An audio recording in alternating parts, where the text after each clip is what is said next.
Welcome to Defense Briefing.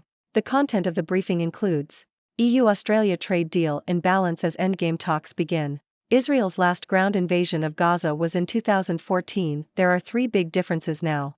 Maine police were alerted weeks ago about shooters' threats. College football winners and losers, Oklahoma can't escape Kansas.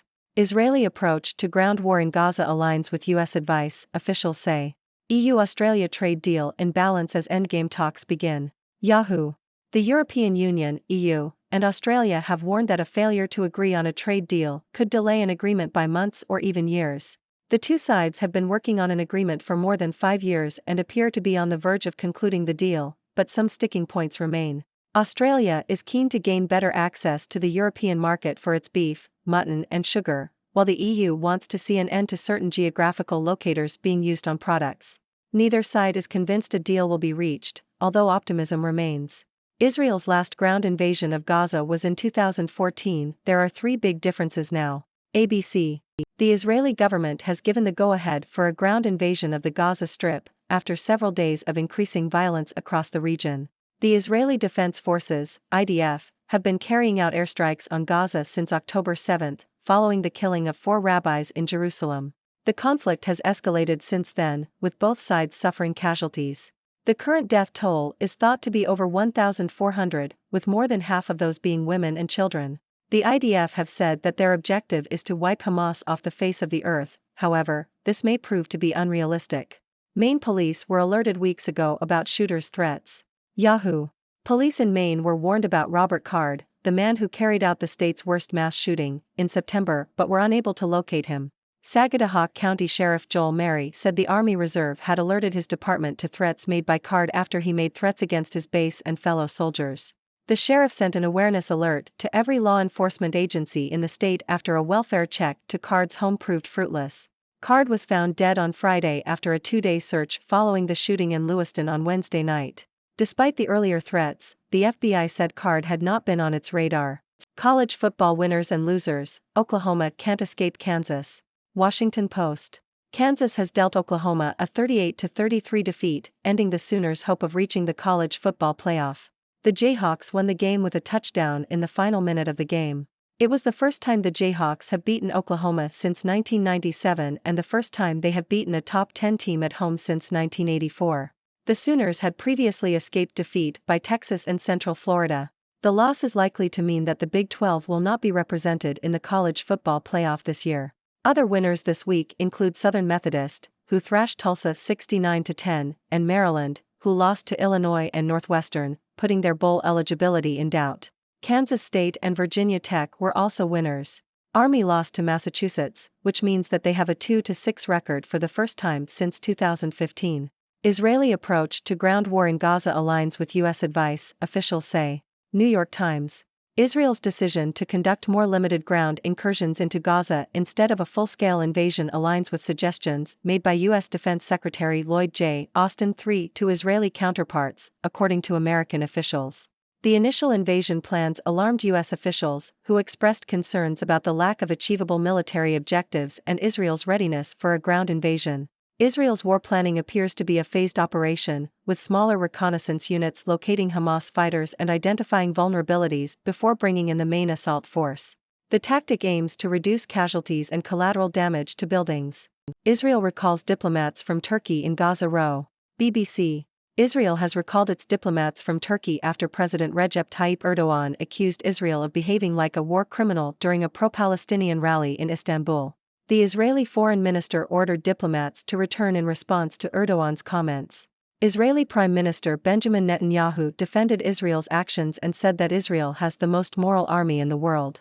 The tensions between Israel and Turkey have a history, with diplomatic ties being broken in 2010 after clashes between Israeli commandos and Turkish activists.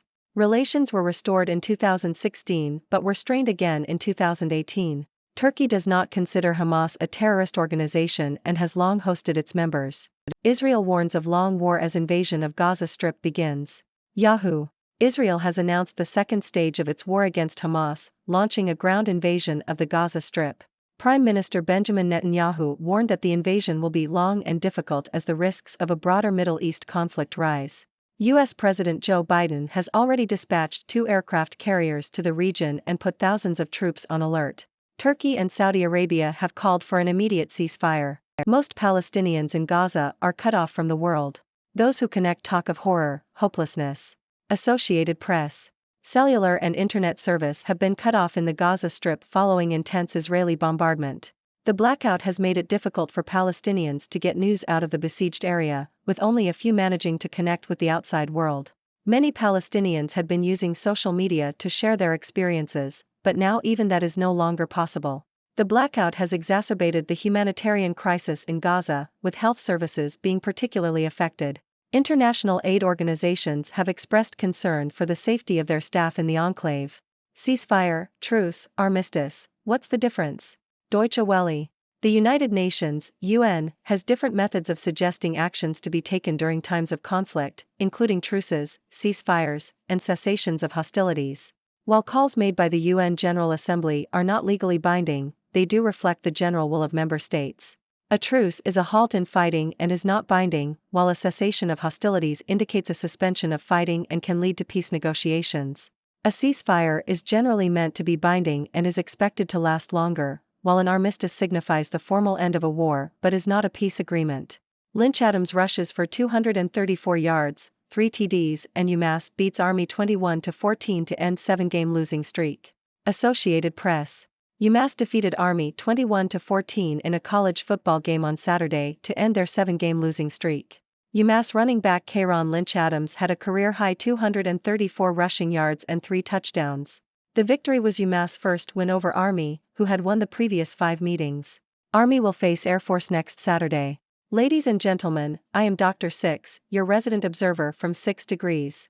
Today, we have quite a mix of news stories from around the world. Let's dive right in. In the first story, we have the EU-Australia trade deal hanging in the balance. It seems that both sides are eager to get what they want, but there are still some sticking points. Australia wants better access to the European market for its beef, mutton, and sugar, while the EU wants certain geographical locators removed from products.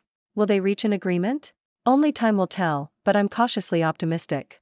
Moving on, tensions are escalating in the Middle East, with Israel launching a ground invasion of Gaza. The conflict between Israel and Hamas has already claimed many lives, and it seems that both sides are determined to continue fighting. The international community is calling for a ceasefire, but will it be enough to end the violence? It's a complex situation, but one thing is clear: innocent civilians are suffering the most.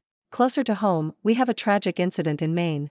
The police were warned about a man who later carried out a mass shooting, but they were unable to locate him in time. It's a heartbreaking reminder that sometimes, even with the best intentions, tragedy can still strike. Our thoughts go out to the victims and their families. On a lighter note, let's talk college football. The Oklahoma Sooners suffered a surprising defeat at the hands of Kansas, ending their hopes of reaching the college football playoff. It just goes to show that anything can happen in sports, and underdogs can sometimes come out on top. Congratulations to Kansas on their historic victory. In international news, Israel has recalled its diplomats from Turkey after President Erdogan accused Israel of war crimes. The tensions between these two countries have a long history, and it seems that they are once again at odds. Let's hope that cooler heads prevail and diplomatic solutions can be found. Finally, in Gaza, Palestinians are cut off from the world, with cellular and internet services being shut down. This blackout has made it even more difficult for Palestinians to share their experiences and for the outside world to understand the situation on the ground. It's a dire situation that demands attention and action. In conclusion, we have a mix of serious and lighter news today. From trade deals to conflicts, to college football victories, the world is always full of surprises. As always, I encourage you, our viewers, to share your thoughts and questions. What are your opinions on these news stories?